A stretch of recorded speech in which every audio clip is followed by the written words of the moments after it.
Okay, let's dive into some Python basics and teach a computer how to remember things. So, how do you do it? Well, it all starts with a simple three-step blueprint. It's kind of like a game. Input gets the info, process does the thinking, and output shows the result. Input is basically how we get information from you, the user, into the program. But here's the thing about computers. They have a terrible memory, which leads to an important rule. Yep, they'll instantly forget info unless you save it somewhere safe. Think of it like this. The solution? It's called a variable. Just think of it as a storage box with a name tag. So here, the input gets saved in a variable called name. Now the computer won't forget it. So what kind of data are we saving? Well, usually it's text, which programmers call a string. And here's a fun way to remember them.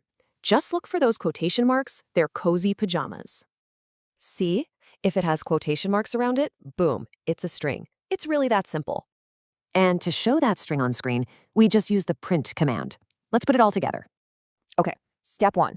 We get the user's name and save it right into our name variable. Then the computer processes it, creating a brand new welcome message string. And finally, step 3, it prints that message to the screen for you to see. But, and this is a big but, you have to follow Python's strict naming rules for variables. Rule number 1, always start with a letter. Numbers are fine, just not at the very beginning. Next up, no spaces allowed.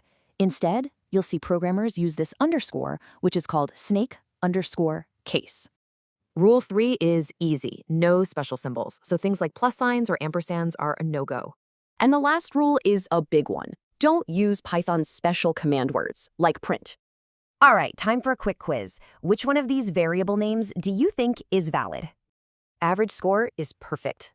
The others, they break our rules on spaces, starting numbers, and reserved words. And that's really the core of it. Save your input in variables and just follow those naming rules. So, now you can make a computer remember a name.